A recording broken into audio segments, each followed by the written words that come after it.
यहाँ पर हम देखते हैं डीजे का लॉक होना और डीजे का अनलॉक करना। डीजे लॉक हो जाता है तो इसको किस तरीके से अनलॉक किया जाता है। तो डीजे का लॉक होना हम देखते हैं डीजे की लॉक स्थिति। तो डीजे जब लॉक हो जाएगा तो इस संकेत क्या आएगा हमें, जो बी एल डीजे के द्वारा डीजे ओपन करने पर एल एच डीजे नहीं जलेगी। जब बी एल डीजे के द्वारा डीजे ओपन करते हैं तो एल एच डीजे नहीं जलेगी। एल एच डीजे नहीं जलेगी इसका मतलब डीजे ओपन नहीं हुआ है। डीजे ओपन नहीं हुआ है मतलब डीजे लॉक हो गया है। किंतु यदि एल एच डीजे नहीं जलती है परंतु हमारी जो बत्ती है L H C H B A, L H B और एल एच जी आर की बत्ती जलती है। तो हमारी मान लीजिए L H C H B A जल रही है, बैटरी चार्जर का जो लैंप है, एल एच वी जल रहा है और एल एच जी आर जल रहा है, लेकिन एल एच डी जे नहीं जल रही है। तो इसका अर्थ है कि L H D J lamp ख़राब है। मान लीजिए 3 लैंप जल रहे हैं, L H D J lamp नहीं जल रहा है, इसका मतलब होगा L H D J lamp ख़राब है। लेकिन अगर डीजे ओपन करने पर बी एल डीजे के द्वारा डीजे ओपन करने पर एल एच डी जे नहीं जलेगा। किंतु यदि एल एच डी जे नहीं जलती है परंतु L H C H B, L H B और एल एच जी आर की बत्ती जलती है तो इसका अर्थ है L H D J lamp ख़राब है। तो क्या कार्यवाही करेंगे हम, जेड पी टी को 0 पर करके पेंटो को नीचे करेंगे। पेंटो को नीचे करने के बाद में हम क्या करेंगे, जैसे कि हमारा एल एच डी जे क्या हो गया है, ख़राब हो गया है, लैंप ख़राब हो गया है, तो Q118 को हम बेच करेंगे। Q118 को बेच करने के बाद में बी पी टी कॉक हम बंद करेंगे और जेड पी टी को संबंधित पोजीशन पर रखेंगे। बी पी टी कॉक हम बंद कर देंगे Q118 को बेच करने के बाद में, फिर जेड पी टी को संबंधित पोजीशन पर रख देंगे। फिर B L D J on एवं B L R D J को प्रेस करेंगे। बी एल डी जे को क्लोज करने के लिए और B L R D J हम प्रेस करेंगे एवं C118 का पिकअप होना सुनिश्चित करेंगे। यानी कॉन्ट्रैक्टर C118 है उसका पिकअप होना हम सुनिश्चित करेंगे कि वो पिकअप हो गया है। अब बी पी टी का कॉक है वो बंद किए थे उनको खोल देंगे जिससे पेंटो ऊपर उठ जाएगा।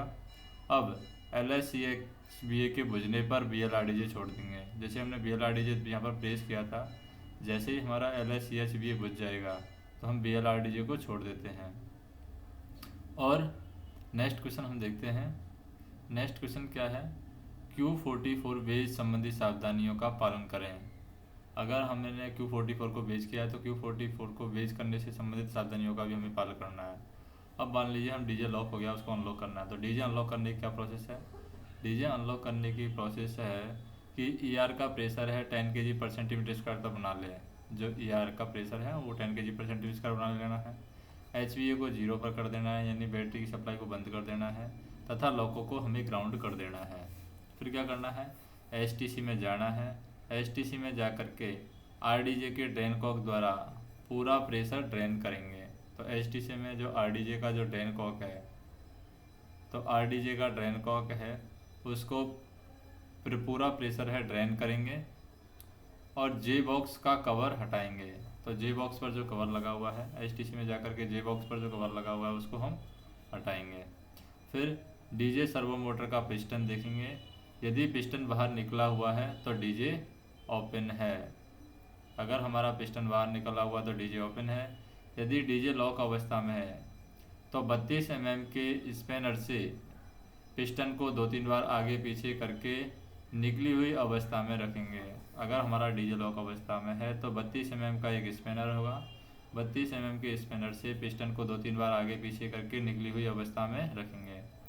डीजे बॉक्स को बंद करेंगे, डीजे बॉक्स को बंद कर देंगे और LT पर डीजे को 2-3 बार ओपन व क्लोज करेंगे। यानी लो टेंशन पर डीजे को 2-3 बार ओपन करना है, क्लोज करना है। यदि सफलता मिल जाए तो लॉक को अनग्राउंड करके सामान्य गति से गाड़ी करेंगे। यदि दोबारा डीजे लॉक हो जाता है तो लॉक को फेल करेंगे, सहायता इंजन की हम मांग करेंगे। नेक्स्ट हम देखते हैं लॉक को ग्राउंड करने का तरीका। WEG5 में लॉक को ग्राउंड करने का क्या तरीका है। तो सबसे पहले हम देखें लॉक को ग्राउंड करने का तरीका क्या है। लॉकों के STC में लगे उपकरणों की जांच करने के लिए लॉकों को ग्राउंड करना होता है या आवश्यक है। तो सबसे पहले तो उचित स्थान पर लॉकों को खड़ा करेंगे, आवश्यक ब्रेक हम लगा देंगे। फिर डीजे ओपन, पेंटो नीचे, बैटरी को ऑफ कर देंगे। फिर ZPT चाबी को सॉकेट से निकाल करके कॉरिडोर नंबर 1 में लगे बैटरी बॉक्स में सॉकेट में लगा देंगे। जो बैटरी बॉक्स का सॉकेट है उस बैटरी बॉक्स के सॉकेट में लगा देंगे। उसके बाद में ZPT चाबी को 4 बजे से 7 बजे की पोजीशन पर घुमाएंगे। जिससे यहाँ पर 3 कार्य होंगे। क्या 3 कार्य होंगे यहाँ पर? पहला कार्य होगा पेंटो सर्वो मोटर को जाने वाली हवा का रास्ता बंद हो जाएगा। जो पेंटो सर्वो मोटर को जाने वाली हवा थी वो बंद हो जाएगा, इससे पेंटो नहीं उठेगा। पहले गई हुई हवा है बीबी बॉक्स के एग्जिस्ट पोर्ट से बाहर निकल जाती है, वहाँ पर आवाज़ आती है। जब हम इसको 4 से 7 की पोजीशन पर घुमाते हैं तो बीबी बॉक्स के एग्जिस्ट पोर्ट से जो पहले गई हुई हवा है वो बाहर निकल जाती है। और तीसरा है HOM हैंडल फ्री हो जाएगी। तो HOM हैंडल फ्री हो जाएगा। अब HOM हैंडल को धीरे धीरे ऊपर की तरफ घुमाएंगे, जिससे अब निम्न कार्य होंगे। यानी HOM हैंडल को ऊपर की तरफ घुमाएंगे, वर्टिकल घुमाएंगे, तो इससे क्या क्या कार्य होंगे? इससे लॉकों की छत पर HOM के 2 कॉन्टैक्टर लगे होंगे। एक तो रूफ इक्विपमेंट को क्या कर देगा? ग्राउंड कर देगा, और दूसरे से मेन ट्रांसफार्मर क्या हो जाएगा? ग्राउंड हो जाएगा। तो एक से रूफ इक्विपमेंट ग्राउंड हो जाएगा और दूसरे से मेन ट्रांसफार्मर ग्राउंड हो जाएगा। फिर क्या करेंगे? ZPT की जो चाबी है वो लॉक हो जाएगी। अब ZPT की चाबी लॉक हो गई, उसको हम नहीं निकाल सकते, तो चारों फीचर्ड चाबी यहाँ पर फ्री हो जाएंगी। यहाँ पर 4 फीचर्ड चाबी लगी हुई है, तो चारों फीचर्ड चाबी हैं यहाँ पर क्या हो जाएंगी? फ्री हो जाएंगी। 2 फीचर्ड चाबी बाहर निकाल लेंगे, जिससे HOM हैंडल लॉक हो जाएगा। 2 फीचर्ड चाबी हम बाहर निकाल लेंगे, इससे क्या रहेगा? HOM हैंडल हमारा क्या रहेगा? लॉक रहेगा।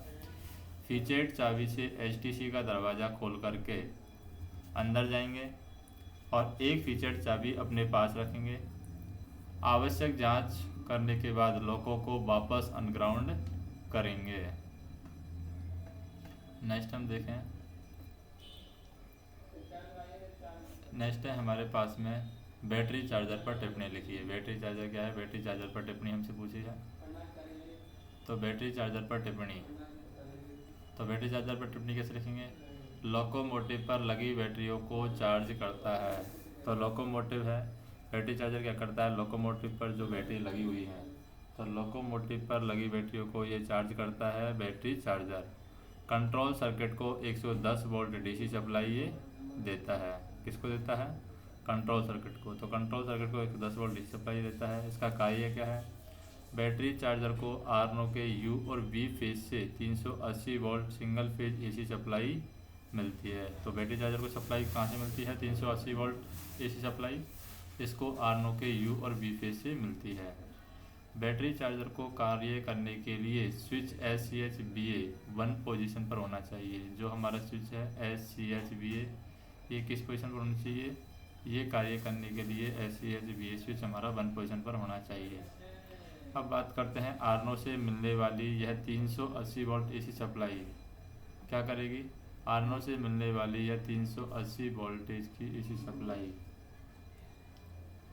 चार्जर से पहले 110 वोल्ट में स्टेप डाउन होगी और बाद में डायोड के द्वारा 110 वोल्ट DC बना करके संपूर्ण कंट्रोल सर्किट को दी जाती है। और CCBA फ्यूज के द्वारा बैटरियों को भी यहाँ पर चार्ज करती है। तो CCBA फ्यूज के द्वारा बैटरी को भी यहाँ पर चार्ज करती है। अब बात करते हैं पेंटोग्राफ का नहीं उठना, कारण और निवारण लिखना है।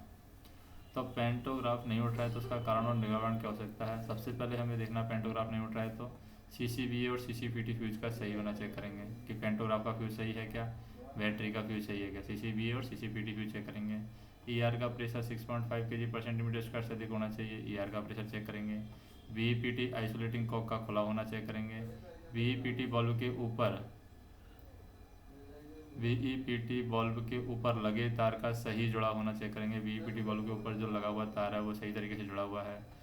VEPT बल्ब के ऊपर लगे नॉब को 1-2 बार दबा करके देख लेंगे।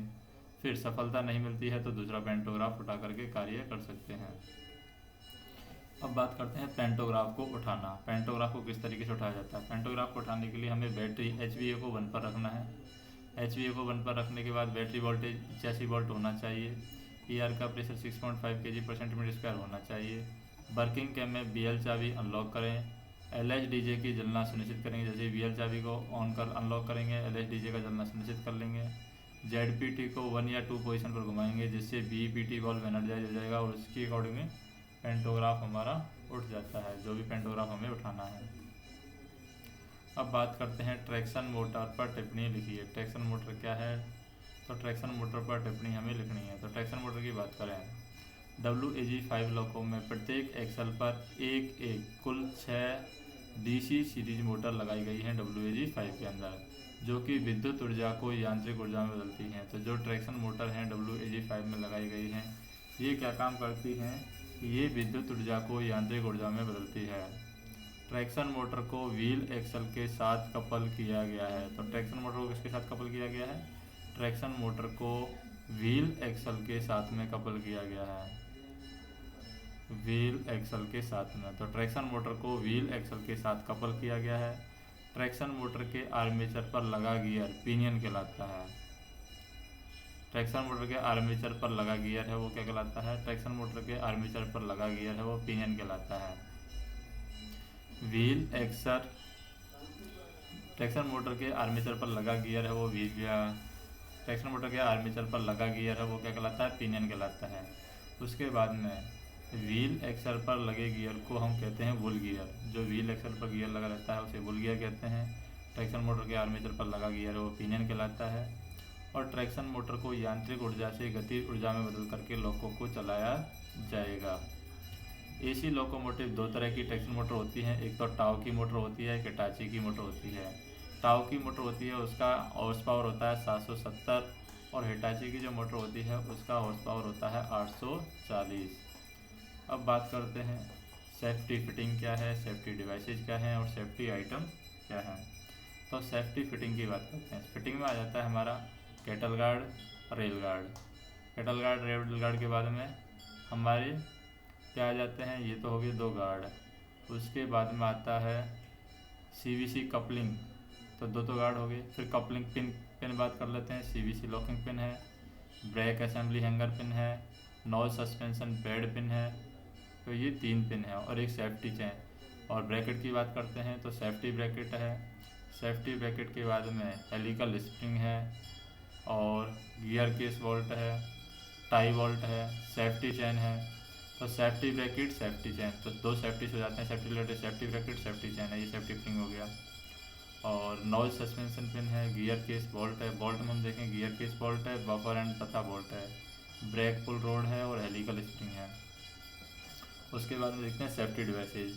सेफ्टी डिवाइसेज में आते हैं अपने हैंड ब्रेक, हेडलाइट, हेडलाइट के बाद में फ्लैशर लाइट है, फ्लैशर लाइट के बाद में मार्कर लाइट है, मार्कर लाइट भी सेफ्टी डिवाइस में आती है। स्पीडोमीटर है, सेफ्टी रिले है, हॉर्न, वाइपर एंड सेंडर्स हैं, ये भी सेफ्टी डिवाइसेज के अंदर आते हैं।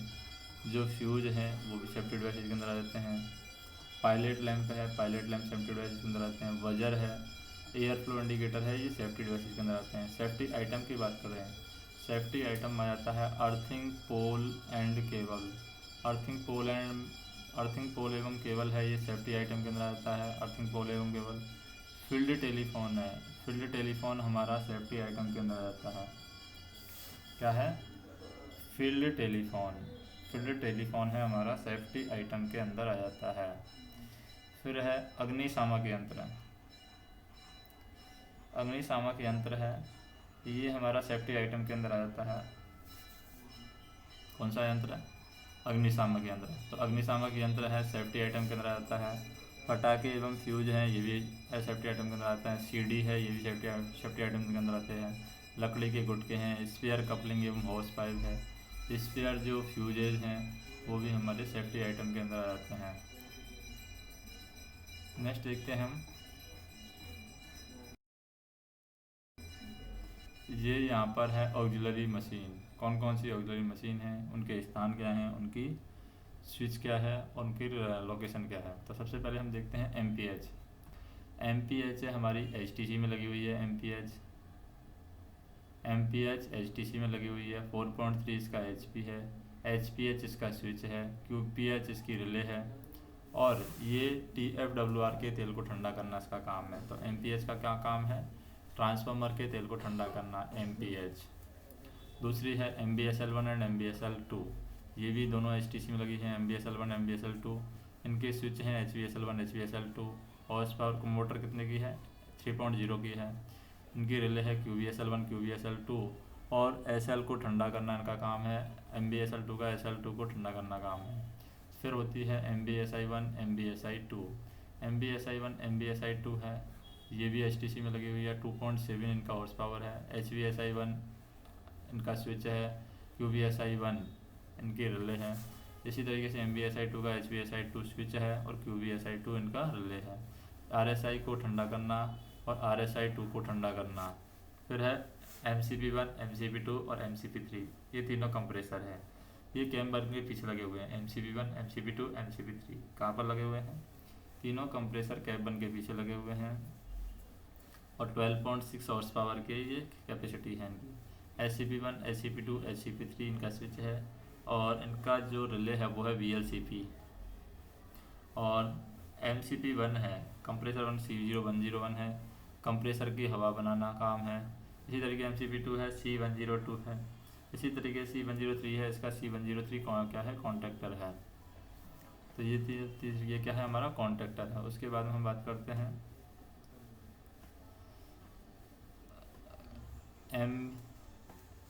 MPV, ये वॉक्यूम वाल्व होता है MPV2।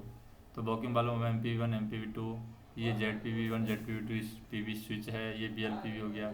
ये C101, 121, C11 वॉक्यूम बनाना, ये हट गए हैं अभी इनका कोई काम नहीं है। फिर है MBRH, MBMT और MBMT1, MBMT2।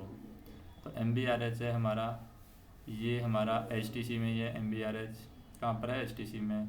30 इसकी हॉर्स पावर है। HVRH का स्विच है, QVRH इसके रिले है। C107 TWR के तेल को ठंडा करना इसका काम है MBRH का। फिर MBMT1 और MBMT2 है, ये कैप 1 के पीछे लगी हुई है MBMT1 और कैप 2 के पीछे लगी हुई है MBMT2। इन दोनों की हॉर्स पावर 35 है।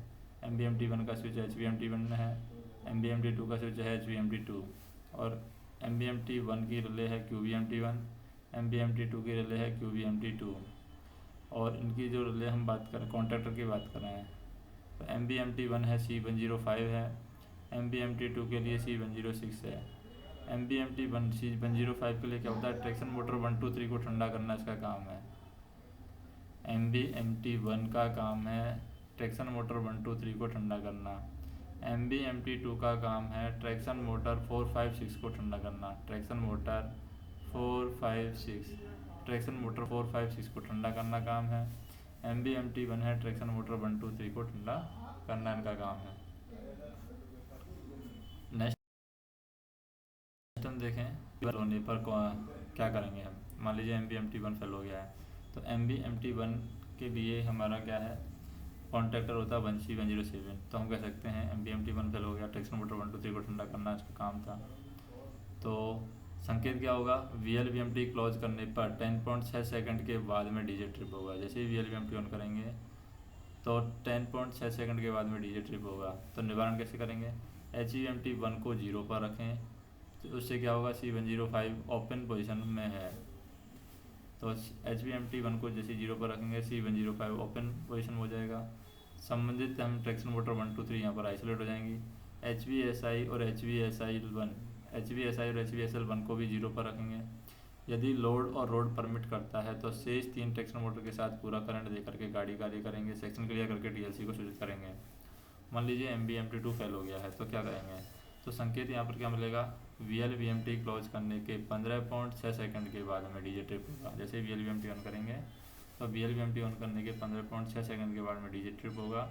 निवारण क्या करेंगे? HVMT2 को 0 पर रखेंगे, 10.6 सेकंड पोजीशन में होना से सुनिश्चित करेंगे। जो कॉन्ट्रैक्टर है C106, तो C106 ओपन पोजीशन में होना सुनिश्चित करेंगे। C106 ओपन होना जाना चाहिए। जैसे HVMT2 को हम 0 पर रखते हैं, संबंधित ट्रैक्शन मोटर 4, 5, 6 एक्टिवेट हो जाएगी। HVSL2 और HVSI2 को 0 पर रखेंगे। लोड और रोड परमिट करता है तो इसको देखते हुए काम करेंगे, सेक्शन क्लियर करके TLC को सूचित करना है। नेक्स्ट देखना है हमें,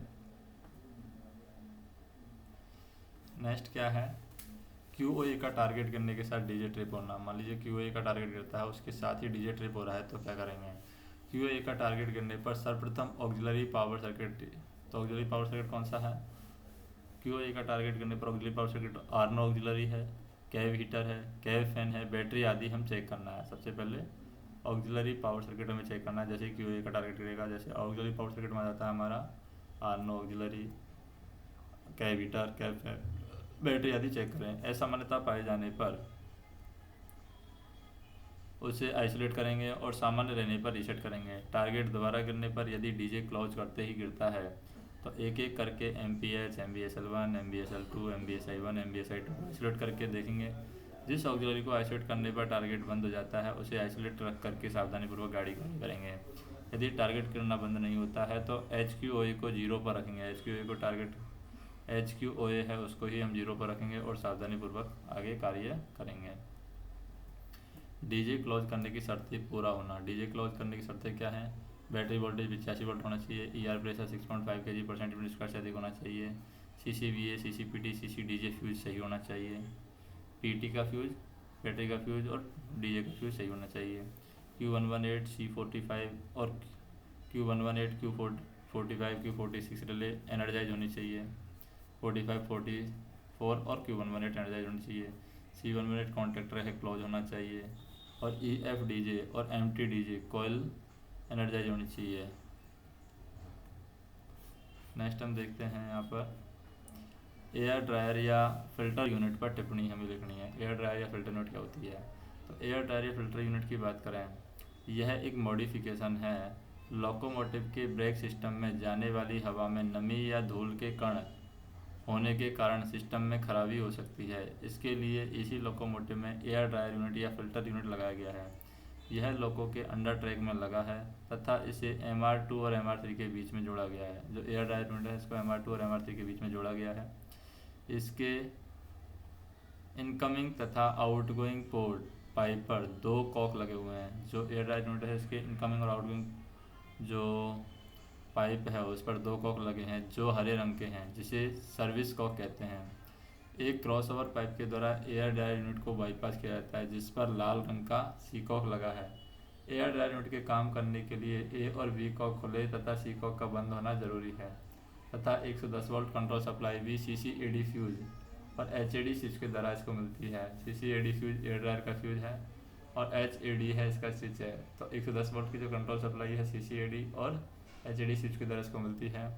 एयर ड्रायर के काम नहीं करने पर यह संकेतक पीला और सफ़ेद रंग दिखाता है। तो एयर ड्रायर जब काम नहीं करेगी तो यह संकेतक पीला या सफ़ेद रंग दिखाएगा। निम्न परिस्थितियों में एयर ड्रायर को आइसोलेट करते हैं। जब इंडिकेटर पीला या सफ़ेद रंग दिखा रहा है, जब इंडिकेटर हमारा पीला या सफ़ेद रंग दिखा रहा है तो एयर ड्रायर को आइसोलेट कर लेते हैं। जब MR3 से ड्रेन करने पर नमी आ रही है, MR3 से ड्रेन करने पर नमी आ रही है तो एयर ड्रायर को हम आइसोलेट कर देते हैं। और जब MR प्रेशर बनने में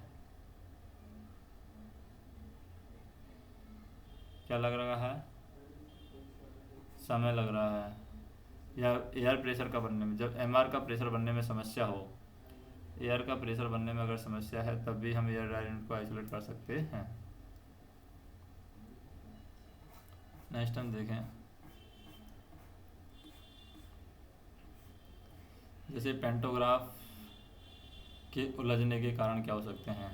पेंटोग्राफ उलझने का कारण हो सकता है सेक्शन के अंदर OHE के साथ फंसने पर, अटक जाने पर या उलझ जाने पर उसी स्थान पर फ्लैशर लाइट जला करके गाड़ी को रोकना है तथा इमरजेंसी सॉकेट से TPC को सूचित करना है।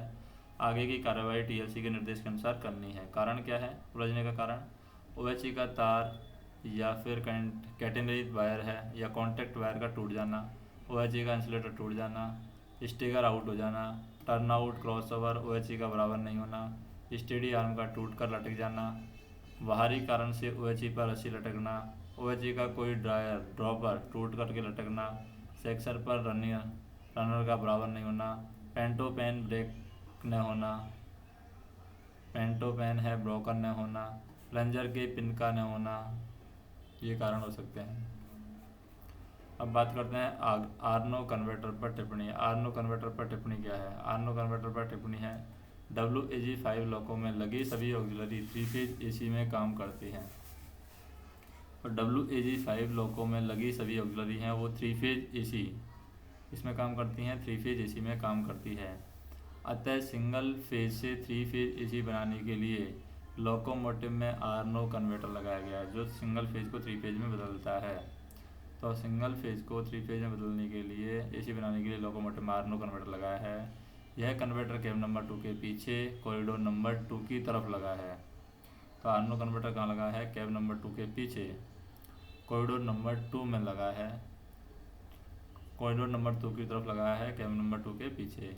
यह एक रोटरी मशीन है जो ऑक्सिलरी ट्रांसफार्मर से मिलने वाले सिग्नल फेज सप्लाई को 3 फेज सप्लाई में बदलता है।